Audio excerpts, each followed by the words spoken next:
Fortnite absolutely decimated the gaming industry. I'm talking like beaten senseless, bare bones, raw dogged, non-consensually the entire thing. Let me explain. I'm going to take you on a journey today. We're going to be talking about the industry that once was, how amazing it used to be back in the day, and what caused it to change. We're going to be able to pinpoint the exact time that things took a turn. Spoiler, it was when Fortnite dropped. For all this to come together neatly and make sense, I need to take you back to a time when gaming was not popular. Back in middle school for me, which was about 10 to 11 years ago, gaming meant that you were a little bitch. In 2013, it was not cool to game. People thought that you were weird. If you played anything that wasn't Madden or maybe Call of Duty, you were considered to be very different. Maybe it's just where I grew up, maybe I was overly self-conscious. Let me know if this doesn't apply to you. But when I was in middle school, I vividly remember not telling anyone about my gaming obsession. It just wasn't a cool thing. And I certainly would have rather been shot dead than tell them I make YouTube videos about it. I actually remember a certain scenario where young little JDO was trying to rizz up this one girl, and she asked me, "What do you like to do for fun?" I must have listed at least 8 different things. Hiking, swimming, running, playing basketball, playing football, watching TV, and gaming was thrown in the mix. And as soon as I said gaming, her face twisted all up and she was like, "Ew, you like to game?"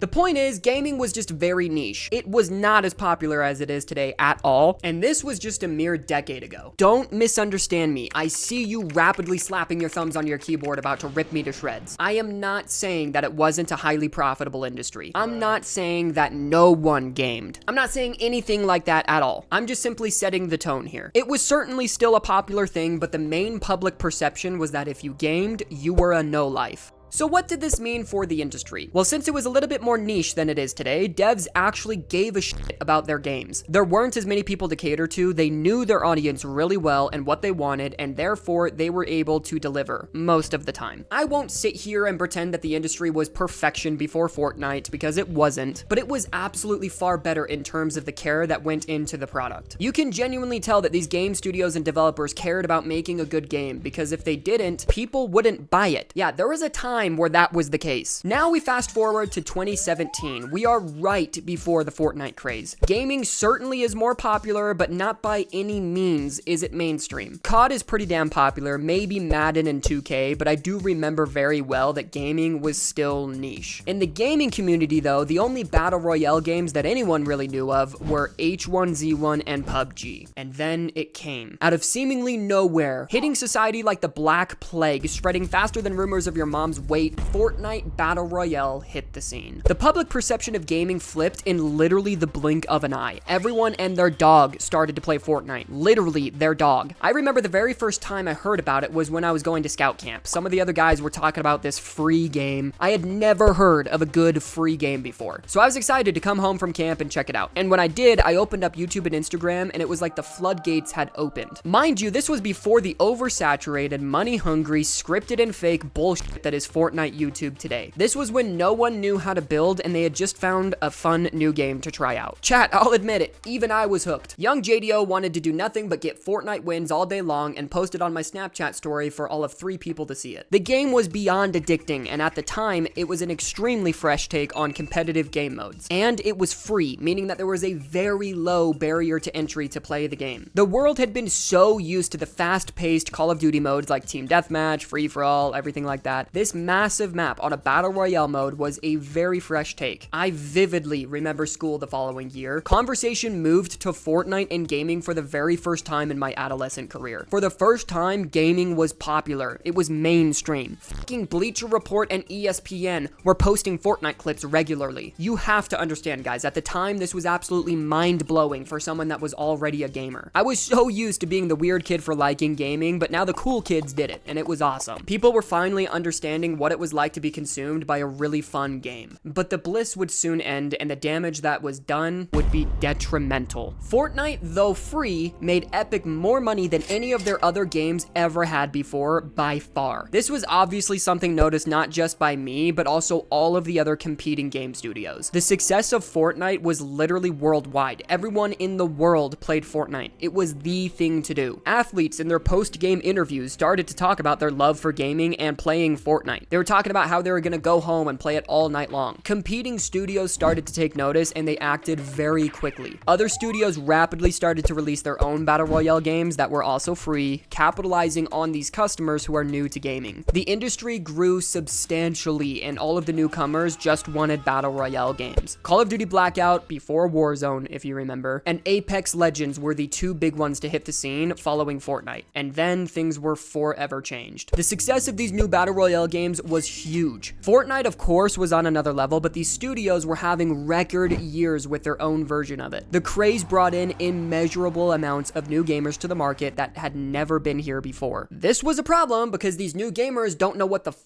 a good game looks like. They had only been on the scene for a few years at the time, and the only games they had under their belt was Fortnite and Warzone. These motherfuckers don't even know what an RPG is, let alone are they gonna go and play something like Fallout New Vegas, or Battlefield 4, or even Black Ops 2. They're just hooked on the thrill of being #1 victory royale. The profits are insurmountable. These companies are bringing in literal truckloads of cash every day from little Timmy using his mom's credit card for Fortnite skins. Companies have realized the key to future success. The mainstream craze brought in brain-dead kids that they could now capitalize on. Brain-rot people that don't know what a good game is, but it's now cool to game. These massive companies, now more than ever, were going to make billions of dollars thanks to this new market of clueless gamers. And for those of us that have been here for a long time, we were about to get screwed. Following Fortnite, innovation seemed to come to a complete halt. The new strategy now was to just copy whatever the top dog was doing. Warzone, Fortnite, and Apex stopped innovating. They just kept on copying what little changes the other games made. Respawning, gulag, reboot cards, changing metas, adding custom weapon designs, they all just copied each other and they still brought in more money than they ever had before. Call of Duty specifically realized that they could just legitimately copy the previous year's COD and still be the #1 selling game of the year. These clueless new gamers who knew nothing about a good game would just mindlessly buy the new COD every year. Vanguard was a literal copy and paste of World War II. They even used the same weapons. Black Ops Cold War was just Vanguard with new guns.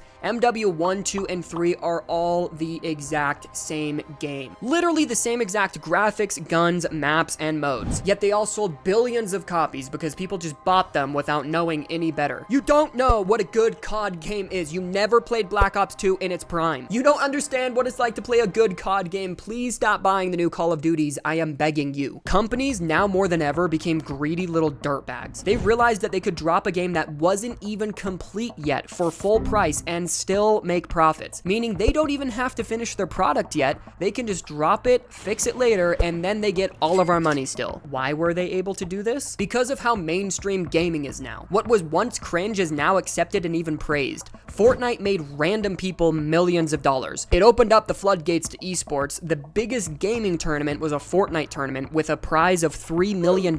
Parents started to allow kids to play more games because you could actually make money from it. Random ass YouTubers gained millions and millions of subscribers, hundreds of thousands of Twitch subs, which in turn just motivated kids to game more because they too could be a popular streamer or YouTuber and make money from it. But again, the problem is these kids don't know what good games are like. All of these new customers in the industry just started to buy whatever new games came out. They buy the newest Call of Duty and play it, thinking that this unfinished, copy-pasted piece of shit is the normal standard. Competitive gaming also reached heights never seen before. Everyone wanted to be a competitive gamer. I mean, even athletes. Luka Doncic on the Dallas Mavericks just revealed that he is top 500 in the world on Overwatch 2. Yeah, I play basketball. Okay. Well, you go to a gym You're or you play on Donatello. the team? Dallas Mavericks. You're on the Wait, what? Mavericks.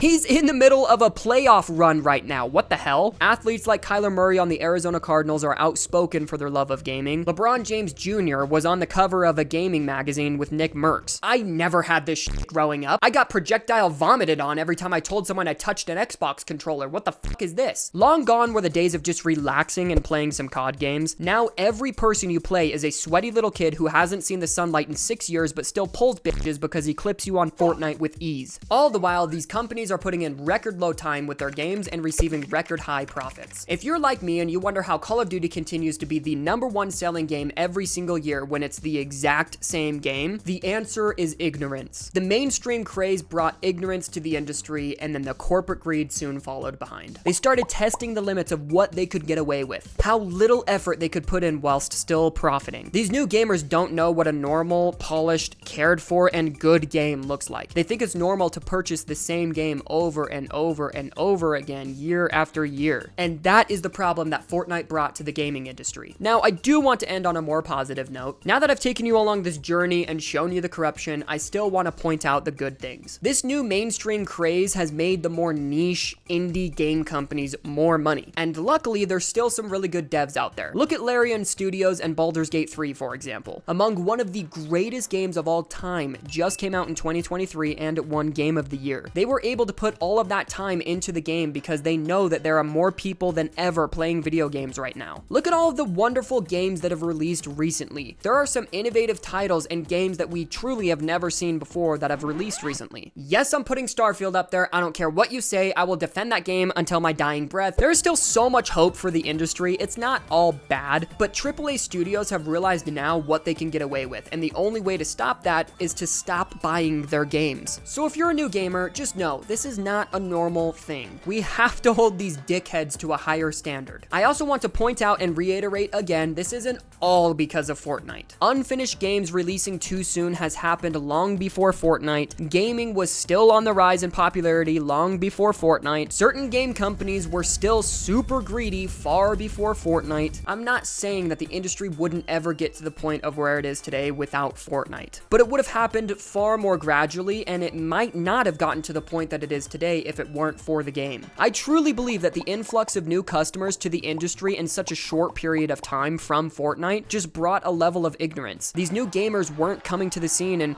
playing New Vegas or Black Ops 2 or The Witcher 3 or Mass Effect or any of these other classic games. That's not what they were here to play. They were coming onto the scene and just playing and paying for whatever was brand new. The big AAA studios saw this and just released garbage and still profited off of ignorance alone. So yes, Fortnite isn't entirely to blame, but it did bring in this new demographic that's getting taken advantage of. And that is how Fortnite ruined the gaming industry. Make sure to subscribe. I go live every Wednesday, Thursday, Saturday, and Sunday, so be sure to join up. We have a ton of fun. And please let me know your take in the comment section down below. I genuinely love hearing everybody's perspective. Gaming is an art form, and art is extremely subjective. So let me know your take in the comments below. I hope to see you in future videos, and if you don't have a good day, I'm going to be upset. So have a wonderful day, and I'll see you guys next time.